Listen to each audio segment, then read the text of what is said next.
Chicos, el día de hoy les estoy preparando este material para que puedan comprender un poco más el tema número 4 que nos corresponde a esta semana, que es básicamente lo que se refiere a cómo se divide las funciones de poder en nuestro país.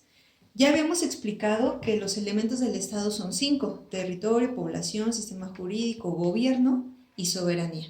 Dentro del apartado del gobierno existe una atribución que nosotros vamos a conocer como el poder.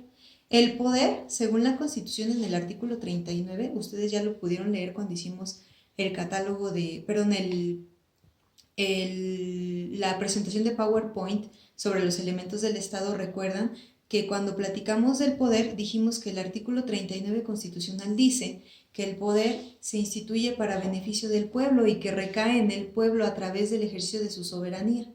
En el artículo 49 de la Constitución, nuevamente tenemos mencionado este poder. Nada más que aquí, una vez que nosotros ya entendimos que el poder es una sola cosa, que es del pueblo, vamos a entender nosotros también que el poder no se puede ejercer por la población en su totalidad, sino que tiene que buscar la manera de que se ejerza por un cierto grupo de personas. Eso es lo que nosotros vamos a conformar o vamos a entender como las autoridades del gobierno. Entonces, el poder surge en el pueblo, pero se transfiere a lo que son las autoridades. Una vez que ya tenemos las autoridades conformadas, hay que entender la naturaleza de estas. El poder, para que pueda funcionar, se divide en 3 funciones diferentes, lo que se conoce como el poder ejecutivo, el poder legislativo y el poder judicial. Esto que les estoy presentando aquí son los apuntes que ustedes ya tienen en la plataforma y que vienen ahí con la asignación de la tarea. Este primer apunte ustedes lo tienen en un PDF y ya tienen esta información, pero básicamente es entender que tenemos 3 poderes: el poder ejecutivo, que recae en el presidente de la República; el poder legislativo, que recae en el Congreso de la Unión y que a su vez se divide en Cámara de Diputados y Cámara de Senadores; y el poder judicial, que recae en la Suprema Corte de Justicia primeramente, pero también en los juzgados de distrito y en los tribunales unitarios y colegiados de la Federación. Entonces, una vez que ustedes han entendido que el poder es una cosa, pero se divide en 3 funciones diferentes, hay que definir cuáles son las atribuciones que tiene cada autoridad: la autoridad ejecutiva, la autoridad legislativa y la autoridad judicial. Bien, entonces ustedes tienen que desarrollar un proyecto esta semana en el que me tienen que escribir un texto expositivo. ¿Qué es un texto expositivo? Porque ya también hay varias personas que se han acercado conmigo para preguntar cómo tienen que hacer el texto.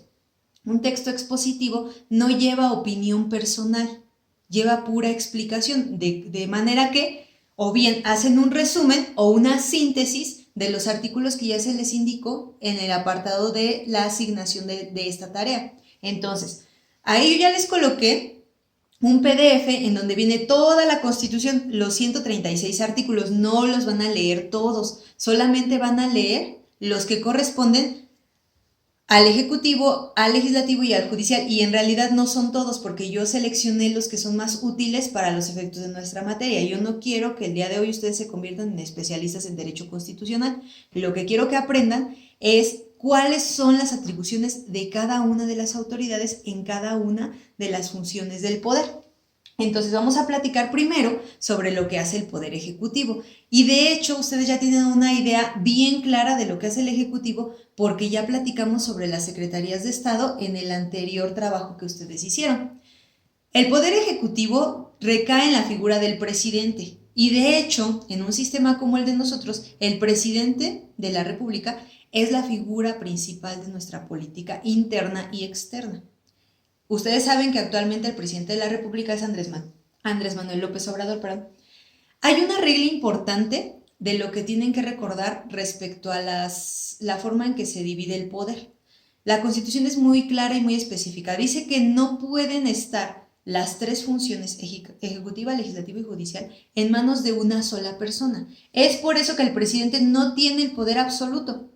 ¿Sale? Entonces recuerden eso siempre. Si nosotros tuviéramos una sola persona que ejerce las 3 funciones, estaríamos en presencia de una monarquía o una dictadura, que ustedes se supone que eso ya lo tuvieron que haber aprendido desde que llevaban valores cuando vimos las formas de gobierno. Pero bueno, aquí me quedo con que ustedes recuerden que no pueden estar las tres funciones en una sola persona. Entonces el presidente nada más tiene la función ejecutiva. ¿Qué es la función ejecutiva? Básicamente administrar lo que es nuestro país. Pero no lo hace solo.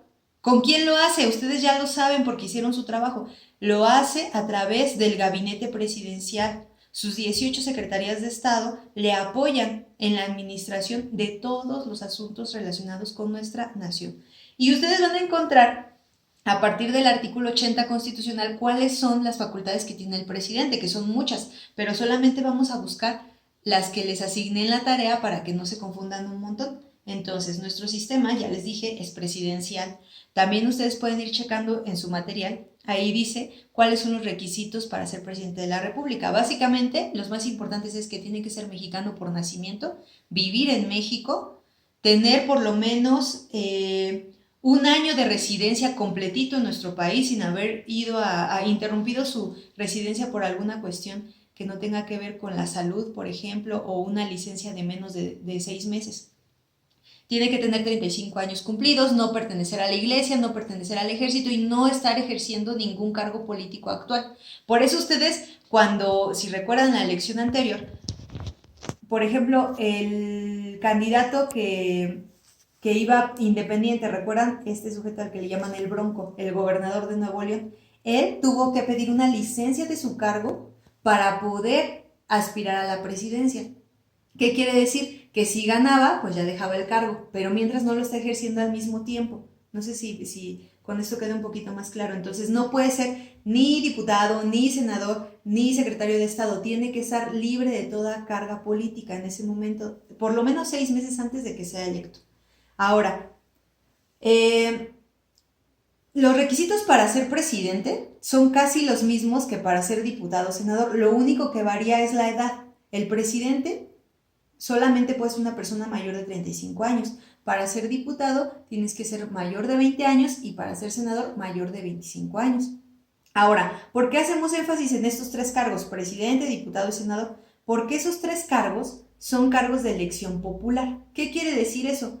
Que las personas tienen que votar por estos candidatos para que se les pueda otorgar el uso del poder. Entonces ustedes me dirán, ¿por qué el presidente, los diputados y senadores que son del legislativo tienen que ser electos? Y entonces los del judicial, ¿qué onda? Bueno, es diferente en ese sentido porque los del poder judicial se van a ocupar los cargos a través de una carrera jurídica, es decir, tienen que empezar siendo jueces, luego magistrados y por último ya pueden acceder a ser ministros de la Corte. Pero además ellos sí tienen que tener un requisito más, que es haber cursado la licenciatura en Derecho y tener por lo menos 10 años de experiencia en el litigio. Entonces vean cómo para ser miembro del Poder Judicial sí tienen que tener otra preparación diferente. Caso contrario a lo que es ser presidente, diputado o senador, que no te pide que tengas ningún tipo de carrera. Si se dieron cuenta, cuando enumeré los requisitos, nunca hablamos de una carrera profesional, ya que en teoría la Constitución permite que cualquier persona, así sea un campesino, un empresario, un doctor, un abogado, cualquier persona puede tener acceso a la vida política de nuestro país. Ahora, una vez que explicamos el poder ejecutivo, nos vamos con el poder legislativo, del que sí no hemos hablado absolutamente nada en clase. El poder legislativo, su principal atribución es crear las leyes. Entonces se divide en dos órganos importantes, la Cámara de Diputados y la Cámara de Senadores. Estos juntos se conocen como Congresos de la Unión y entre los dos llevan a cabo todo el proceso para crear una ley. La Cámara de Diputados se compone de representantes de la ciudadanía. Por eso el territorio nacional se divide en distritos electorales y entonces se supone que se van a elegir uno por cada cierto número de pobladores. Ellos, los diputados, nos representan a nosotros directamente como ciudadanos. Y por otro lado tenemos la Cámara de Senadores. La Cámara de Senadores se compone por representantes de los estados de la República. Y entonces se eligen los senadores por cada estado. Ahora, ¿cómo se integra cada una de las cámaras? La Cámara de Diputados se integra por 300 diputados que se eligen directamente y por otros 200 que se eligen para nivelar la Cámara de los que ya se eligieron. Es decir, si se eligieran 300 diputados de un solo partido, los otros 200 tienen que ser del resto de los partidos para que el Congreso esté equilibrado. Espero que me explique con esta pequeña semblanza que les estoy dando. Después les voy a subir una imagen de la distribución de los diputados en el Congreso para que se den cuenta cómo ellos calculan la equivalencia entre los diputados que hay electos en cada partido. Los ponen por colores. Pero bueno, se supone que son 300 electos y 200 que se ponen sin elegirlos por el pueblo, nada más para nivelar el Congreso. Y luego los senadores son 128 y se eligen uno por cada estado de la República y luego elegimos otro en primera minoría. ¿Qué quiere decir eso? El que perdió en la elección, que quedó en segundo lugar, también accede a ser senador de la República. Es decir, se quedan 2 electos, el primero que ganó la elección y el segundo lugar. Y luego los otros 2 que van a quedar también se van a elegir por el principio de representación proporcional, que es esta nivelación de la que les estaba hablando. Entonces tenemos que se eligen 4 senadores por cada estado de la República. Espero que no tengamos aquí ningún problema para entender el tema. Sin embargo, si ustedes tienen alguna duda de cualquier cosa de la que les estoy hablando, no duden en mandármela vía la plataforma o Messenger para que podamos checar esa situación. Vamos ahora con el Poder Judicial. El Poder Judicial ya dijimos que es el único que no es de elección popular y que tiene que tener carrera profesional. El Poder Judicial entonces se encarga de administrar justicia, es decir, es el que va a resolver todos los juicios en cuestión de conflictos de intereses, ya sea de los particulares, del Estado con los particulares o entre estados de la República también.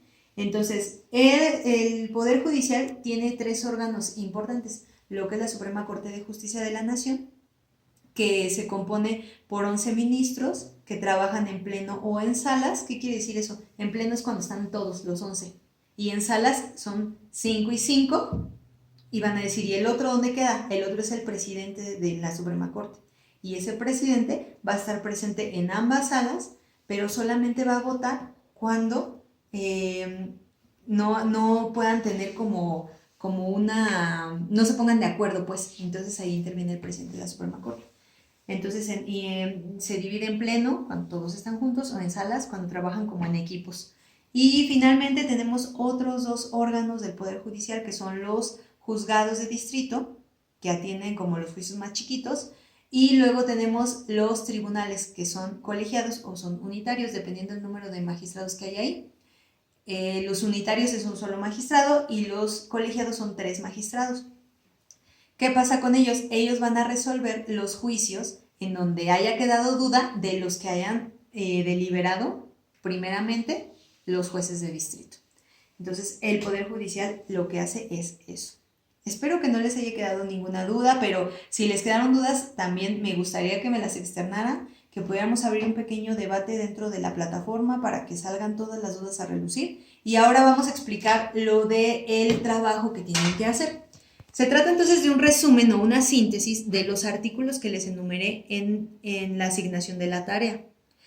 Quiero que entonces que me pongan como cualquier texto expositivo una introducción en donde van a poner de preferencia qué es el poder y cómo se dividen sus 3 funciones, es decir, qué es el ejecutivo, qué es el legislativo, qué es el judicial. Y después me van a enumerar las atribuciones del ejecutivo y van a desarrollar el contenido de sus artículos.